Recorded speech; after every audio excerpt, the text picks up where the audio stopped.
अस्सलाम वालेकुम। सोनी ज़ाहिया ख़ान चैनल में एक मरतबा फिर से खुश आमदीद। आज फिर आपके लिए एक बहुत ही दिलचस्प और सच्चा वाक़या लेके आपकी खिदमत में हाजिर हुए हैं। जैसा कि मुसलमानों का अकीदा है कि मरने के बाद एक दूसरी ज़िंदगी है, जिसका सिला उसको गुजारी हुई ज़िंदगी के मुताबिक मिलेगा। इसी हवाले से एक वाक़या आपकी खिदमत में पेश करते हैं। एक साहिब बयान करते हैं कि मैं हर जुमा को सुबह फजर की नमाज के बाद अपने वालिद साहब की कब्र पर जाता दुआ मांगने के लिए, और वहां से ही अपने ऑफिस चला जाता। एक अरसा हो गया था, मगर आज मैंने कब्रिस्तान में एक नई खुशबू महसूस की जो मुझे बेचैन कर रही थी। ये खुशबू किसी तरह से भी दुनियावी खुशबू नहीं लग रही थी। बहरहाल मैं वालिद साहब की कब्र पर पहुंचा तो उनसे चंद फासले पर ही एक नई कब्र बनी थी।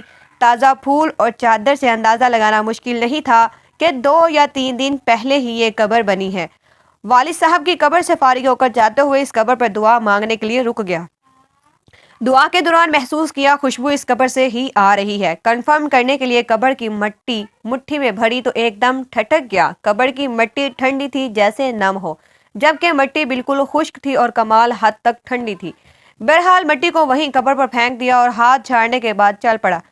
भाई की दुकान खोली, पहला गाहक आया, उसको सामान दिया तो उसने कहा, जमान भाई आज खुशबू तो बहुत कमाल की लगाई है। मैंने कहा, खुशबू? कौन सी खुशबू? तो उसने कहा, जमान भाई खुशबू आप लगाते हो और पूछते हमसे हो कि कौन सी खुशबू। बहुत भले मानस आदमी हो आप भी। ये कहते हुए वो चल पड़ा। मैंने जब अपने हाथ को सूंघा तो वही खुशबू मेरे हाथ से आ रही थी। तमाम दिन इस खुशबू को महसूस करता रहा। हाथ धोने के बावजूद भी मेरा हाथ मुअत्तर रहा। अगले दिन हफ्ते को भी मैं ना चाहते हुए कब्रिस्तान चला गया।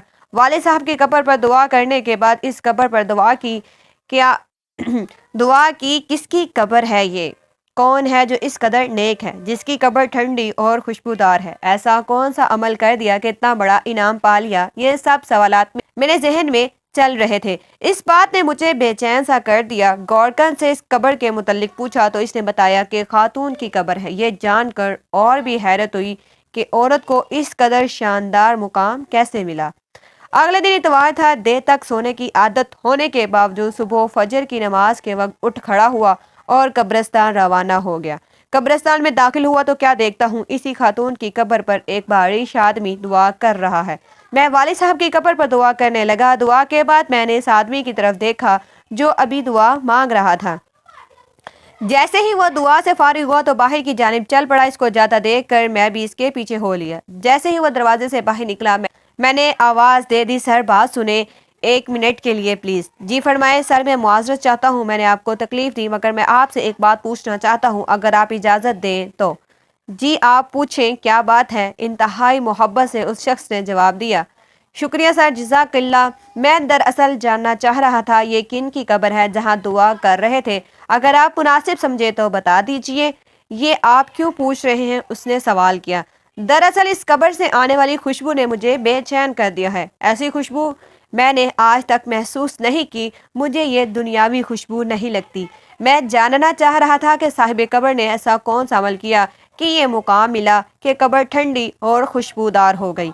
ये सुनकर उस शख्स ने ठंडी आह भरी और कहा, कब्र ठंडी और खुशबूदार क्यों ना हो? इसने अल्लाह ताला को राजी ही ऐसा किया है। जी मैं यही जानना चाह रहा था कि ऐसा कौन सा अमल है जिससे ये सादत नसीब हुई। तो उसने बताया कि ये मेरी जोजा की कब्र है। 30 साल हमारी रफाकत रही। मैं 4 बहनों का अकलौता भाई हूँ। मेरी बहनों और माँ को मेरा सेहरा देखने का बेहद शौक था। सरकारी नौकरी मिलते ही चांद सी दुल्हन की तलाश शुरू कर दी गई। यूं दिनों में लड़की की तलाश का काम मुकम्मल हुआ। शादी हुई और माँ बहनों ने अपने अरमान दिल खोल कर पूरे किए। शादी की पहली रात मैंने घूंघट उठाने से पहले अपनी पग उसके कदमों में रखते हुए साफ अल्फाज में बता दिया, मुझे मुआफ़ कर दो, मैं हक के ज़ौजियत अदा करने से बिल्कुल कासिर हूँ। मेडिकली तौर पर मुकम्मल अनफिट हूँ। सिर्फ अपनी वालिदा और बहनों की खुशी की खातिर खुद गर्ज बन गया हूँ। इसने वो पग मेरे सर पर रखते हुए कहा, आप जैसे भी हैं मेरा सुहाग है, मेरा नसीब है। मुझे अब आपके साथ ही रहना है। इस दिन के बाद अल्लाह की बंदी ने मेरे साथ 30 साल गुजारे। मेरे घर वालों की हर बात बर्दाश्त की, बांझ होने के ताने भी सुने, मगर मेरा पर्दा रखा। अल्लाह ताला कैसे इसकी कब्र को ठंडा और खुशबूदार ना करे जिसने इतनी पाकबाज जिंदगी गुजारी हो।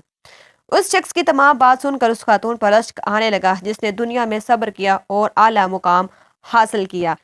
اس کے برعکس اگر ان خواتین کو دیکھا جائے کہ جو چھوٹی چھوٹی بات پر اپنے شوہر کی ناشکری کرنے لگتی ہیں، کچھ ایسی خواتین کو دیکھا گیا ہے جب ان کی مالی حالت درست ہوتی ہے تو وہ اپنے شوہر کے ساتھ بہت خوش رہتی ہیں، اور جیسے ہی مالی حالت بگڑتی ہے تو وہ بھی ساتھ ہی بگڑ جاتی ہیں اور ناراض ہو کر میکے جا بیٹھتی ہیں۔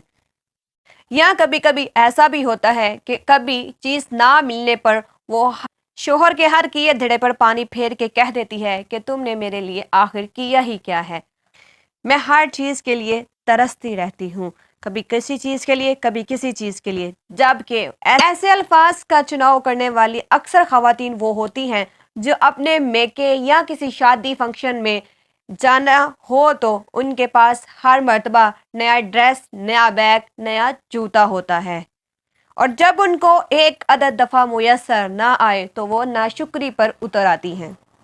میں سمجھتی ہوں مرد کے حلال اور حرام کمائی کے پیچھے ایک عورت کا ہاتھ ہوتا ہے، چاہے وہ عورت ماں کے روپ میں ہو یا بیوی کے روپ میں۔ جب عورتیں بے جا خواہشات جنم دے لیتی ہیں تو مرد مجبوراً حرام کمائی کی طرف گامزن ہو جاتا ہے۔ اس طرح معاشرے میں برائیاں ہی برائیاں پیدا ہو جاتی ہیں۔ بہت سے مردوں کی حرام کمائی کے پیچھے عورتوں کا ہاتھ ہوتا ہے۔ اگر آج کی عورت کفایت سے کام لے تو بہت سے مسائل سے بچا جا سکتا ہے۔ اللہ تعالیٰ سے دعا ہے اللہ تعالیٰ ہم سب کو ایک اچھی خاتون بننے کی توفیق عطا فرمائے اور ہم سب کو سیدھے رستے پر چلائے۔ ملتے ہیں نیکسٹ ویڈیو میں، تب تک کے لیے اللہ حافظ۔